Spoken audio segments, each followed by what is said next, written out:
मेरे नाम सबीना है और मेरे माँ बाप की मैं 7 औलादों में से सबसे पहली औलाद हूँ। बदकिस्मत से मेरे माँ बाप को सिर्फ औलाद पैदा करने के अलावा कोई काम ना किया था। हमारे घर पर खाने की कमी रहती थी। मैं इन हालात में थी कि जवान हुई तो मैंने सोचा कि माँ बाप के पास इतना पैसा ही नहीं है कि मेरी शादी कर दे। शायद सारी उम्र मुझे इसी तरह गुजारनी पड़ेगी। मगर मेरी हरकत का जब अब्बा ने आकर एक ऐसा बात बताया तो मैं किराने बैठे मालिक ने तुम्हारा रिश्ता तय कर दिया है। मुझे समझ नहीं आया कि यह क्या कर रहा है। मैं तो सुनकर रो पड़ी थी। मैं गरीब ज़रूर थी लेकिन थी तो लड़की ही ना। मेरे पास कुछ अरमान थे। मेरे पति खूबसूरत हो और अमीर भी हो। वह किराने वाला मुझसे उम्र में काफ़ी बड़ा था और मैं ना शादीशुदा बल्कि 3 बच्चों का बाप भी था। मेरे माँ बाप आसानी से मान गए थे क्योंकि उनके पास तो आदमी का कोई कर्ज था जो उसी पूरा करना था। और जब मेरी शादी उससे हुई तो मैं 20 साल की थी और वो 40 साल के। मगर मेरे बाप ने तो ऐसे समझ रखे थे कि मेरे लिए शहजादे का रिश्ता आया है। उन्होंने ज़बरदस्ती मेरी शादी उससे कर दी। मेरे पति का नाम अमन था। वह इतना खास नहीं था, बस एक किराने की दुकान में ही कुछ किया करता था। मैंने उसे ही अपना पति मान लिया था क्योंकि अगर कोई चारा नहीं था। उसके 2 लड़के और एक छोटी लड़की थी। मैंने फैसला कर लिया कि मुझे अपने पति को अपने हाथ में ही रखना था ताकि वह मेरे काबू में रहे। मैं कोशिश करती थी कि मेरा पति अपने बच्चे के साथ काम से काम साथ में रहे। उसके बच्चों को उसके उठने से पहले ही स्कूल भेज देती थी और शाम को उसके आने से पहले ही जल्दी सोने के लिए कह देती थी। उसके बच्चे को मैंने अपने काबू में इस तरह किया था कि वह सांस भी ले तो मेरी मर्ज़ी से लेते थे। 3 बच्चे के बावजूद भी मेरा पति और बच्चे लेने की तरफ जा रहा था। लेकिन मैं थी, वो भी देखने में बहुत जवान लग रहा था। वह रोज़ रात को बादाम पीस कर खाता था और कहता था कि इससे जिस्म में ताकत बढ़ती है। जब लड़की हुई थी, उससे सबसे छोटी बेटी 1 साल की थी तो उसने मजबूरन मुझे भी वही पिलाना शुरू किया था। उसके दोनों बेटे बड़े थे। एक दिन गिन कर उसकी प्रेग्नेंट होने का इंतज़ार कर रही थी, लेकिन जाने क्यों ऐसा हो ही नहीं रहा था मेरे साथ। मेरी किस्मत में क्या लिखा था कि जितनी ख्वाहिश करती उतना कम था।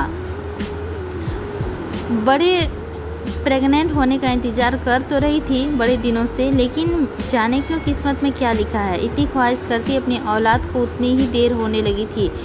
शादी के 5 साल गुजर गए थे। मैं इसके साथ तो बच्चों को भी पालने लगी थी। 2 साल बाद मालूम हुआ कि मैं बांझ हूँ और औलाद पैदा नहीं कर सकती। उस दिन तो मैंने जैसे मायूस हो गई थी। घर पर इतना किराना स्टोर का मालिक उसके बेटे ही होंगे। 2 साल गुजर गए थे। मेरी पत्नी ने अपने दोनों बेटे को बाहर भिजवा दिए थे। मेरे पति की बेटी 15 साल की हो गई थी। उसने मैट्रिक कर लिया था। मेरे पति का इरादा था कि वह अपनी बेटी को मेरे साथ तालीम दिलाएगा। मैंने भी इरादे में हामी भर दी थी क्योंकि मुझे मालूम हुआ था कि जब मैं माँ नहीं बन सकती तब मैं उसको बच्चे की प्यार करना शुरू कर दिया था। लेकिन मैं क्या जानती थी कि मेरी ज़िंदगी बर्बाद करने में मेरा पति का ही हाथ था। उस दिन तो वह मेरे दोस्त से बात कर रहा था कि घर के बाहर थी। डाइनिंग रूम के अंदर कदम रखने वाली थी। उसके मुंह से अपना नाम सुनकर मैं रुक गई। सबीना मेरी बेटी के लिए कुछ शॉपिंग करने बाहर गई है। हाँ यार, उसके 3 बच्चे की परवरिश बहुत अच्छी से की है। अगर उसकी अपनी औलाद हो जाती तो सिर्फ अपने बच्चों से ही प्यार करती और मैंने बच्चों को भूल जाती। इसीलिए तो मैंने लगातार वह गोली खिला रखा था कि उससे प्रेग्नेंट ना हो। यह सुनकर मेरी नज़रों के सामने ज़मीन आसमान गिर गए। मेरे पति जो हंस हंस कर अपने दोस्तों से बात कर रहा था ना, इससे तो मुझे औलाद का महरूम रखा था। इतना बड़ा धोखा बर्दाश्त नहीं कर सकती थी। 10 साल से धोखा मिला था। मुझे सज़ा भी मिली थी। मैंने उसे सज़ा देने का फ़ैसला किया। मैंने उसके ही ऐसी चाल चली कि वह अब फंस जाएगा। मैंने उसके बड़े बेटे को फ़ोन फ़ोन करके कहा कि अपने बाप को वहाँ से ले जाएं, लेकिन तुम्हारा काम संभालने में मदद करेंगे। मैंने ऐसी चाल चली ना कि आप राज़ी हो गया। उसके बाद बाप को राज़ी उसने खुद किया। 2-4 महीने के अंदर मेरा पति बाहर चला गया। अब बस मैं अपने पति को बाहर चला गया बस मैं अपने पति और बेटी रह गई थी। मैंने अपने पति से बदला लेने की खातिर उसको 16 साल की बेटी से शादी किसी बुढ़े से करवाने का सोचा। यही तरीका है जिससे मेरे दिल पर चोट लगती है ना। जैसे मैंने बहुत कुछ सहा है। मेरे दिल पर जो चोट लगी थी, मैंने फैसला किया था। मैंने एक 70 साल के बूढ़े से ज़बरदस्ती उसकी शादी करा दी, लेकिन उसने मेरा भी फ़ायदा था क्योंकि वह अमीर था और उससे मुझे उस शादी से 5 लाख रुपये दिए थे। मैंने फैसला कर लिया था कि उस बूढ़ी को अपनी जवान बेटी के जरिए खूब सारी दौलत बटोर लूँगी। 70 साल की उम्र में अच्छी खासी सेहत रखता था। जब वो रिश्ते वाले के साथ आया तो उसे देखकर मैंने कहा, बड़े मियाँ आपकी तो बहुत अच्छी सेहत है, क्या खाते हो? फिर उसने कहा कि छोड़ो, इस बात को खानदानी राज है, नहीं बता सकता। मैंने उससे कहा कि इन दोनों के साथ ही रहूँगी क्योंकि मेरा दिल कुछ अरसों अमीरों वाली ज़िंदगी गुजार ये देखो। मेरे पति की बेटी 16 साल की और बहुत मायूस थी। उसने चुपचाप शादी कर ली थी और मैंने कहने पर किसी को भी बताया न था। अपने बाप को भी नहीं बताया था और न ही अपने भाइयों को।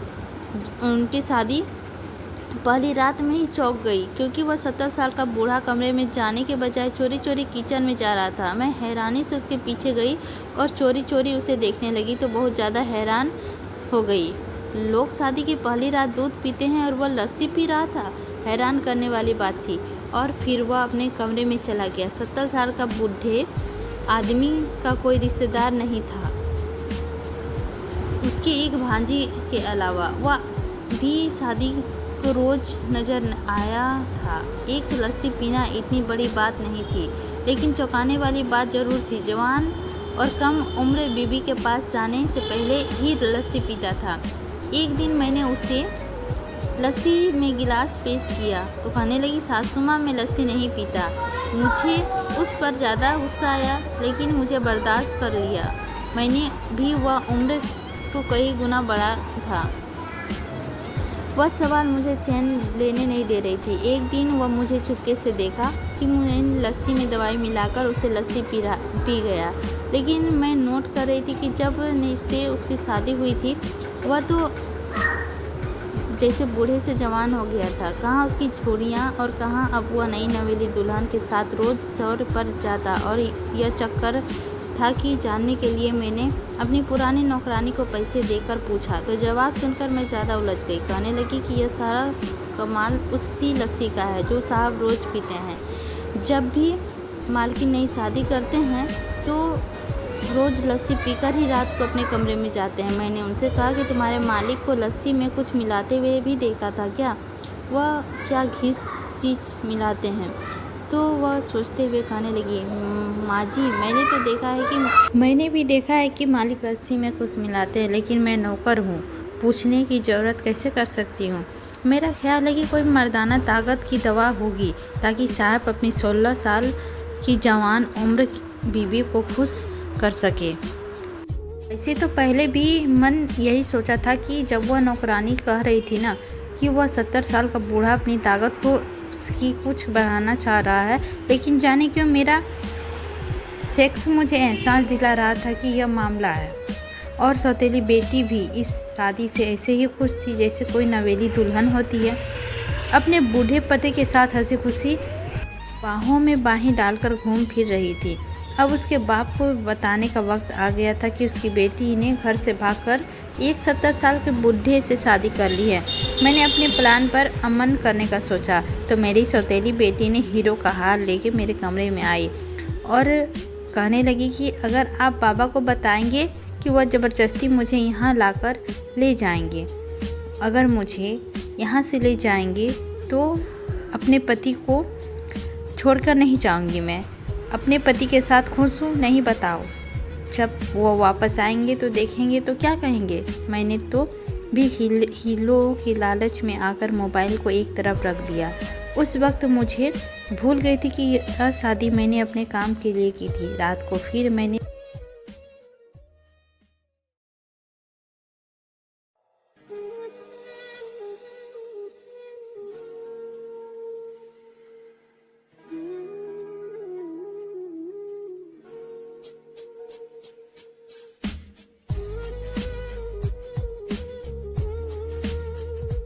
वैसे ही औलाद के लिए तड़पती रहे जैसे मैं तड़पी हूँ।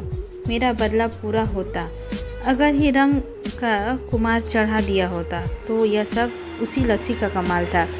कम से कम मुझे ऐसा तो लग रहा था कि मुझे कुछ भी करके इस लस्सी का राज जानना था, ताकि अगर कोई ऐसी बात है तो मैं उस वक्त अपनी सौतेली बेटी से कहूँ कि अपने पति को रोज़ रात को दूध का गिलास दिया करो।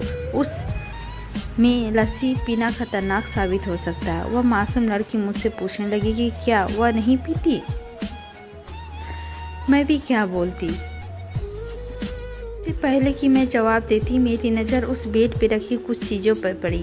बहुत ज़्यादा कीमती जूते पड़े उसके बेड पर रखे हुए थे। मैंने और मेरी बेटी की ज़िंदगी में कभी नहीं देखे थे। मैंने उनसे कहा कि यह सब समेट कर एक तरफ रख देती हूँ, और मैंने उसे समझाते हुए कहा कि जितना दूर हो सकती हो उतना दूर रहो, अपने पति से रखो और जल्द से ज़्यादा सामान समेटने की कोशिश करो। ऐसा करती हूँ कि तुम्हारे यह सामान समेट देती हूँ।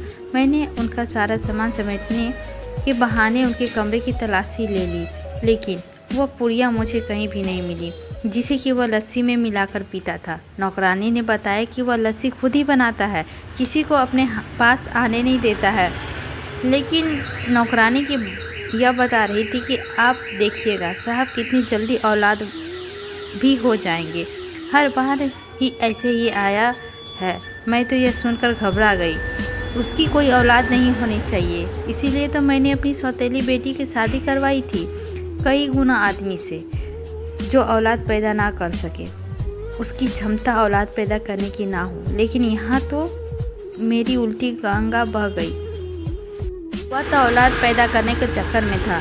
मैंने खुद तस्लीम करने की सोची और एक दिन उससे पूछ ही लिया कि तुम्हें क्यों लस्सी पीने का बहुत ज़्यादा शौक़ है। कहने लगा कि मैं आपको उस दिन बताया था ना, मुझे लस्सी पीने की आदत नहीं है।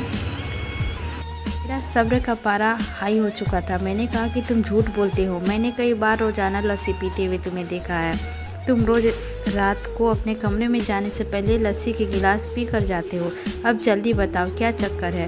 कहने लगा चक्कर तो कोई नहीं है मुझे जी।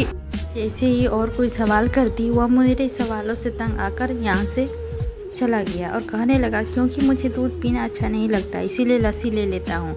यह कहकर भी गुस्से से चला गया। तभी ही मैंने सिर्फ लस्सी का ही पूछा था। वह घबराकर चला गया जैसे ही मैंने उसकी कोई चोरी पकड़ ली हो। अगर मैं उससे उस पुड़िया का भी पूछ लेती तो वह बेहोश हो जाता कि इसके बारे में इतना जान गई थी कि लस्सी पीना इतनी बड़ी बात नहीं थी। उसका ना काबिले सहन रवैये बहुत सारे सवालात खड़ा कर रहा था। अगले रात की बात है, मैं उसके आने के पहले ही किचन में बहाने से मौजूद थी। मुझे देखकर वह चौंक गया, जैसे उसे उम्मीद ना हो कि मैं यहाँ पर रात के टाइम मौजूद रहूँगी। मैंने कहा कि तुम्हारे लिए लस्सी बना दूँ। वह गुस्से से कहने लगा नहीं, मुझे किसी की लस्सी की मदद का ज़रूरत नहीं है, मैं खुद बना सकता हूँ। मैं मुंह बनाकर बाहर आ गई। मैंने उसकी बीवी से कहा तुम अपने पति के लिए खुद लस्सी बनाया करो। वह तो कहने लगी मैंने तो बहुत बार कहा है, लेकिन वह खुद ही बना कर देते हैं और मुझे मना कर देते हैं। नहीं, मैं खुद बना लूँगा। कभी कभी तो मेरे लिए बना कर भी लाते हैं। कुछ दिनों से मैं नोट कर रही थी कि मेरी सौतेली बेटी घर के बाहर के चक्कर कुछ ज़्यादा ही लगाने लग गए थे। उसके भी पर आ गए थे।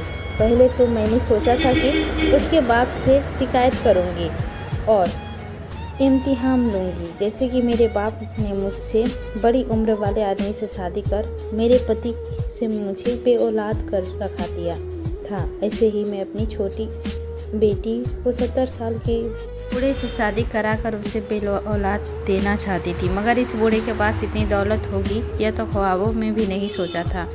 अब मुझे इसका इरादा बदलना पड़ा था। मैंने अपनी सौतेली बेटी से कहा कि किसी भी तरह इसे दौलत निकलवाओ। अगर वह मेरे हाथों से निकल जाती थी तो बहुत बड़ा मसला था, लेकिन इस लड़की के समझदार होने से पहले ही अपना मकसद हासिल करना बहुत ज़रूरी था। इसलिए 70 साल से पहले बूढ़े से शादी कराई थी, लेकिन उसकी ताकत बढ़ती जा रही थी। मैंने एक प्लान में अमल करने की सोची। रात को जैसे वह लस्सी के गिलास तैयार किया था और उसने अंदर अपनी जेब से वह खास पुड़िया निकाली और उस पाउडर पर अपनी लस्सी पाउडर का पुड़िया जैसे ही मिलाया, मैंने झट से किचन में जाके उसका गिलास फूलदान पर गिरा दिया। वह जल्दी से गिलास वहीं छोड़कर बाहर देखने गया। मैंने लिए इतना ही मौका काफ़ी था। मैंने जल्दी से किचन में गई और जल्दी से गिलास बदल दिया और मैंने कुछ देर पहले ही तैयार किया था। इस कार्रवाई के लिए मुझे कुछ ज़्यादा देर नहीं लगी थी। मैं डाला और लेब को देखकर आ गई। यह सच जानना चाहती थी कि इसमें क्या था। वह वहाँ से घर वापस आ ही रही थी कि मैंने अपनी सौतेली बेटी को गाड़ी चलाते हुए कहीं जाते देखा। वह अकेली गाड़ी चला रही थी और मुझे इस बात का अमल नहीं हो रहा था कि वह गाड़ी भी चलानी जानती है। इतनी शादी की मुश्किल 2 हफ्ते ही हुए थे। इतने दिनों में वह उसके पति उसे गाड़ी चलाना भी सिखा दिया। उसके बाप के पास तो मोटरसाइकिल भी नहीं थे, फिर उसके गाड़ी चलाने किसने सिखाई है। और घर गई तो उसके पति का कॉल आ गया। मैंने इतने दिनों में जानबूझकर बात नहीं की थी।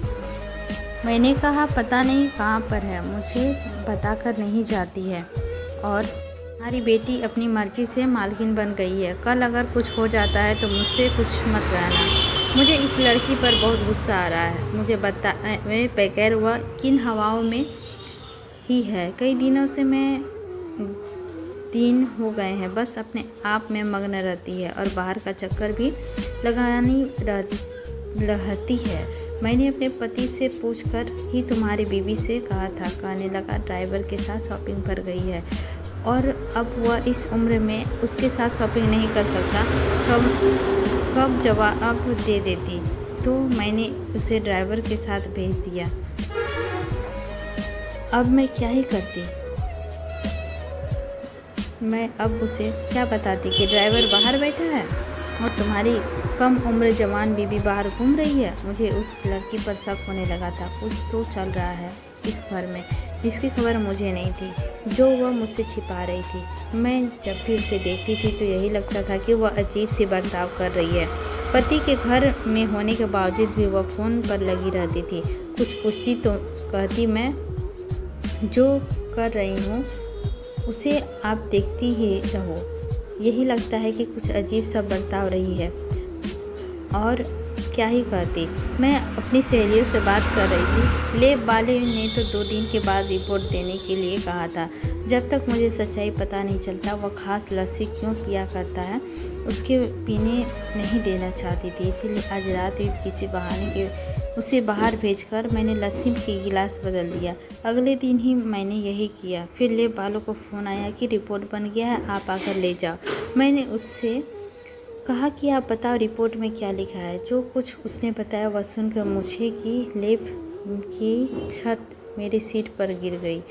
जो कुछ मैं सुन रही थी मानो यकीन नहीं हो रहा था। मैंने घर जाकर उस बूढ़े के पास जाकर वह रिपोर्ट दिखाई और कहा यह देखो उस लस्सी की रिपोर्ट में जो तुम रोज़ बड़े शौक़ से पीते हो ना, मुझे समझ नहीं आ रहा था कि तुम जहर पी रहे हो, वह भी अपनी मर्जी से।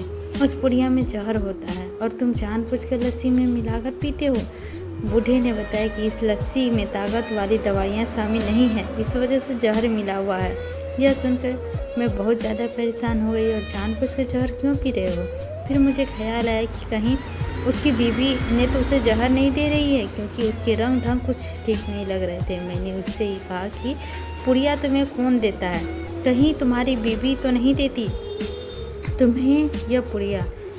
क्या वह तुम्हारी जान लेना चाहती है ताकि तुम्हारे मरने के बाद बहुत सारी दौलत अपनी नाम कर ले। मेरे जहन में तो यही आ रहा था कि मेरी सौतेली बेटी उसे मारने का प्लान बना रही है।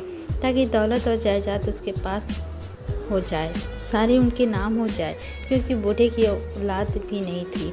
मेरी बात सुनकर वो हंसने लगा, कहने लगा, नहीं, ऐसा नहीं है। मेरी मासूम सी भोली सी बीवी को इस बात का पता भी नहीं है कि मैं यह खुद जहर ले रहा हूँ। मुझे मालूम है कि मैं क्या कर रहा हूँ। यह सुनकर मेरे होश उड़ गए और रोंगटे खड़े हो गए। वह खुद अपनी मर्जी से जहर ले रहा था। कोई पागल ही ऐसा इंसान कर सकता है, कोई इंसान ऐसा नहीं कर सकता है। मैंने उनसे पूछा, आप ऐसा क्यों कर रहे हो, अपनी जान क्यों लेना चाहते हो? यह कहने लगा कि इतनी समझदार, इतना मासूम कर लिया है, यह तो मासूम कर लो कि अब ऐसे क्यों कह रहा हूँ। जाओ और जाकर मालूम करो, क्योंकि अगर देर हो गई तो सच बहुत देर हो जाएगी। मैं परेशान होकर अपने कमरे से निकल आए तो बूढ़ा की सनकी हो गई। अजीब बहकी बहकी बातें कर रहा था। अब भला मैं उसकी बातें कैसे पता करती, वह यह सब क्यों कर रहा है? मुझे अब शक हो रहा था कि कोई नॉर्मल इंसान नहीं कर सकता। इस टाइम मुझे बहुत ज़्यादा डर लग रहा था। बूढ़ा क्या कब पता नहीं मेरे खाने में जहर ना मिला दे। अगले दिन अपना चेकअप कराने डॉक्टर के पास गई। वहाँ अपनी सौतेली बेटी को देखा। इससे पहले कि उसके पास जाती वहाँ से वो गायब हो चुकी थी। शायद मुझे गलतफहमी हुई है। भला उससे यहाँ क्यों होना था? डॉक्टर भी चेकअप कराकर मुझे तसल्ली दी। मैं बिल्कुल ठीक हूँ। वैसे तो मेरी उम्र भी अभी 32 साल की थी। मैं सच कहूँ तो वापस आ रही थी, अपने पति का इंतकाम के बारे में सोच रही थी, लेकिन मैं अपनी बेटी के साथ खुद ही फंस रही थी। वापस में आते हुए मैंने एक बार फिर उनकी झलक देखी। मैंने जल्दी से टैक्सी को रोका और कहा, इस गाड़ी के पीछे चलो, मैं देखना चाहती हूँ कि वह कहाँ जा रही है। और यह देखकर मेरी हैरत का इंतहा न रही कि वह उसकी अस्पताल जा रही थी जहाँ मैं थोड़ी देर पहले वापस आई थी। और इसका मतलब था कि मेरा शक बिल्कुल सही था। थोड़ी देर पहले ही मुझे लगा था कि मैंने उसे देखा था। वह बिल्कुल सही ही था। मैं देखना चाहती थी कि वह अस्पताल क्यों जा रही है। कहीं वह मेरी तरफ उसे कोई सूरत का पता ना चल गया हो। लेकिन गाड़ी भी वह वहीं नहीं उतरी, बल्कि साथ में कोई भी निकला। मैं उसे देखकर दंग रह गई। वह तो मेरे पति का भांजा था। अब मुझे सारा खेल समझ में आ गया था। सारी बात क्या थी? यकीनन ये एक दूसरे से पसंद करते थे और बात उस बूढ़े को पता ना चल गई थी, बल्कि पता थी। उन दोनों के पीछा करके अस्पताल गई तो मैंने जरा सा करीब होकर उनकी बातें सुनने की कोशिश की। वह उनसे कह रहा था कि तुम फिक्र मत करो, जो होगा सब ठीक होगा, कुछ नहीं हुआ तुम्हें। थोड़ी देर बाद जब डॉक्टर कमरे से बाहर निकली तो उसे देखकर चौंक गई। उसका रंग उड़ गई। वह कहने लगी कि आप यहाँ? मैंने पूछा, क्या हुआ तुम्हें, अस्पताल क्यों आई हो, और पति के होते हुए किसी और के साथ? तो उसने कहा कि मुझे समझ नहीं आ रहा था कि मेरे अंदर जहर कहाँ से आई है। मैंने कहा, तुम्हारे पति के वजह से, क्योंकि वह जान गया है कि तुम उस बेवफाई कर रही हो, उसके भांजे से ताल्लुकात बना रही है, इसीलिए तो तुम्हें आज़ादी का सज़ा मिली है। वह जहर खुद लेता है और वही जाकर तुम्हारे रंगों में भंग दिया है। उसका चेहरा पीला पड़ गया। उसको समझ नहीं आ रहा था कि उसके पति का यह सब कैसे हो गया। वह रोते हुए कहने लगी कि यह सब उसकी वजह से हुआ है। मैंने तो पैदा होते ही उस औरत को माँ का दर्जा दिया था, लेकिन मैंने आपको हमेशा अपनी माँ ही माना है और माँ के ही रूप में आपको देखा है। आपने तो मेरे साथ बहुत गलत किया। बाबा ने आपको औलाद नहीं दिया, इसका बदला अपने मुँह से लेने के लिए सोचा और अपनी बेबी अपनी इंतकाम लेने के लिए मेरी 70 साल बूढ़े से करा दी शादी, जो रोज़ मर्दाना ताकत की दवाई लेकर खुद को जवान रखने की कोशिश करता। मैंने आपकी खातिर इस शादी के लिए हाँ की थी, मगर मुझे नहीं पता था कि मेरा क्या होगा। 16 साल की जवान लड़की हूँ और वह 70 साल का बूढ़ा आदमी। मेरे भी कुछ अरमान थे। सोहर के भांजे से एक तरफ मेरी मुलाकात हुई थी, दिल मेरा बेवान होने लगा था। मैं अंदर अंदर उसे पसंद करने लगी थी और यह भी मुझे पसंद करने लगा था। सब जान जाएंगे अगर मेरी तबीयत ख़राब हुई तो, इसने मुझे बताया था। और हम दोनों अक्सर बाहर आया जाया करते थे, लेकिन वो दोनों एक दूसरे से घूमने फिरने भी लगते थे, मगर यह क्या जानती थी कि मेरा पति यह सब जान जाएगा। मेरी तबीयत खराब हुई तो उसने मुझे बताया, तुम्हारे अंदर जहर है। मैं तो अपनी हर काम उम्र के हिसाब से बीवी को यूं ही बना कर रखता हूँ। वह बेचारी जहर से नहीं बच पाती और मेरे जिस्म को उसकी आदत हो गई है, इसीलिए मुझे कुछ नहीं होता है। जाओ अस्पताल में जाकर पता कर लो कि तुम्हें क्या हुआ है। इसीलिए मैं भागी अस्पताल चली आई पता करने की क्या हुआ है, लेकिन डॉक्टर ने भी कंफर्म कर दिया कि मेरे अंदर उस शख्स का जहर भर दिया है और यह सब उसकी वजह से हुआ है। मैं उसे छोड़ना चाहती हूँ, मगर आप दौलत के लालच में अंधी हो गई हो और यहाँ तक कि अपना इंतकाम भी भूल गई हो। उसकी वजह से मेरी ज़िंदगी बर्बाद हो गई है। उसकी बात हो गई है। उनकी बातें सुनकर मैं बहुत ज़्यादा शर्मिंदगी थी। वाकई क्या वह सच कर रही है? सारा कसूर मेरा था। मैंने अपने पति के साथ जो किया था, उसके अलावा मेरी बेटी को इंतकाम में मैंने ही डाला था। क्या मालूम था कि इतनी ज़्यादा उम्र वाला बुजुर्ग हकीकत में इतना खतरनाक निकलेगा कि वह मेरी अपनी बेटी यानी कि वो अपनी खुद की बीवी से छूटवाने के लिए ऐसा खतरनाक हथियार का इस्तेमाल करेगा।